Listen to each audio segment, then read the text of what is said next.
Russian tanks advanced with confidence.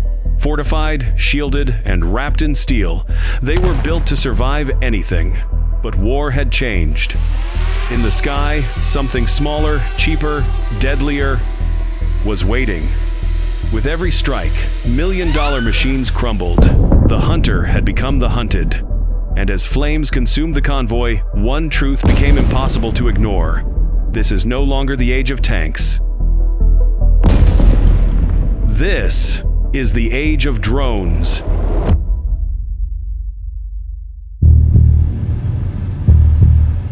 Russian forces launched an assault on Ukrainian positions from several directions.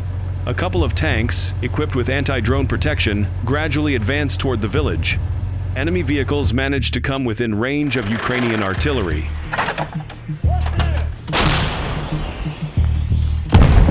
A series of precise strikes by Ukrainian forces temporarily slowed the enemy's advance, but failed to stop it completely.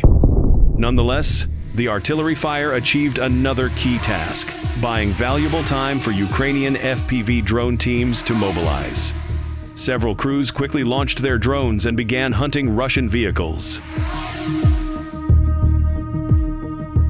The pilot of the first kamikaze drone took the initiative, flying out to intercept. Luck was on his side. The drone struck its target exactly as planned. The second tank tried to maneuver around its disabled counterpart, but was immediately hit by another FPV drone. Destroying two vehicles was not enough. Another wave of drones was already being prepared.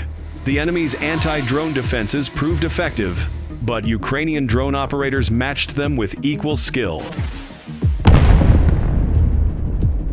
The lead armored vehicle in the convoy required more than 3 direct strikes before being neutralized. Shortly after, a second vehicle following in its path was also destroyed. The entire convoy came under a barrage of Ukrainian drone strikes, and Russian forces began losing vehicles one after another. The growing number of drones required to destroy a single target is tied to the evolving nature of Russian anti-drone defenses. Take a look at this Russian monster. This time, in an attempt to add extra protection, the Russians covered the tank's hull with a dense network of metal cables. This modification is a recent development and had not been observed previously. Penetrating it may require significantly more effort, possibly up to 10 drones. But even then, the cost of drones is far lower than the value of destroyed equipment.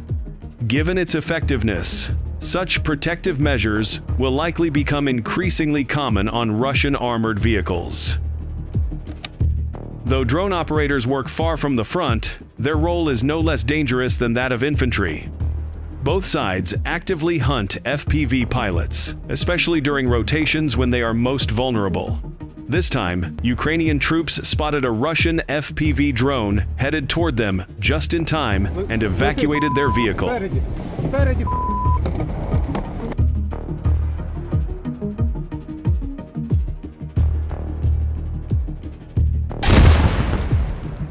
The drone missed, leaving both soldiers and vehicle unharmed.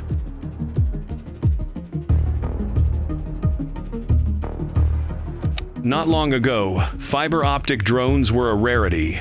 Now they've become common. Their range is limited, but they never lose signal in dense forests. This time, Ukrainian operators skillfully approached an enemy ammunition depot and destroyed it.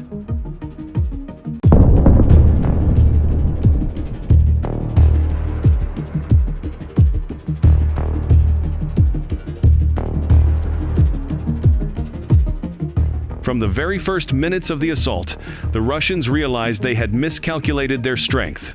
After numerous failed attempts to seize Ukrainian positions in the forest, they resorted to using the UR-77 Meteorit to bombard trenches. This vehicle is primarily designed for mine clearing, but due to a shortage of weapons, the Russians were forced to use it in offensive assaults.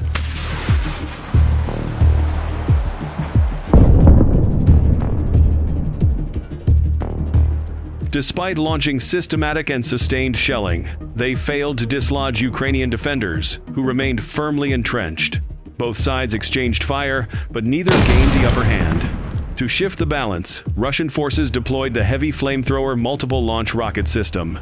Fortunately, Ukrainian intelligence was alert and promptly warned their troops.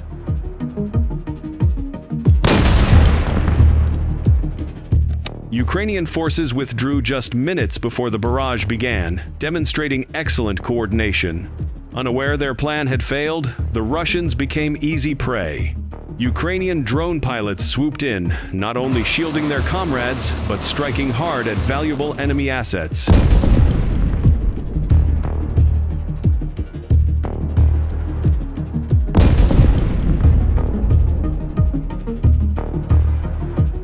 The operation began with the precise destruction of multiple UR-77 demining vehicles using dropped bombs. Moments later, Ukrainian FPV pilots intercepted a Russian rocket launcher that failed to retreat in time.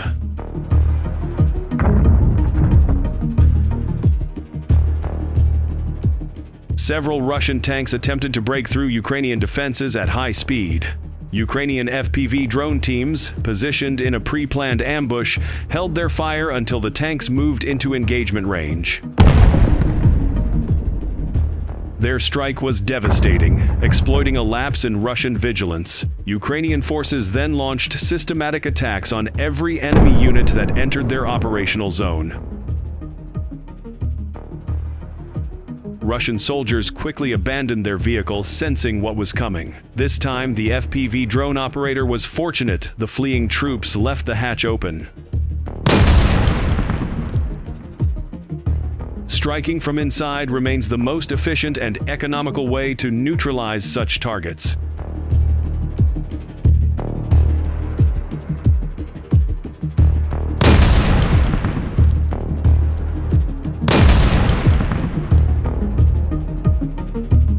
Sometimes, Russian-guided bombs fail to detonate on impact.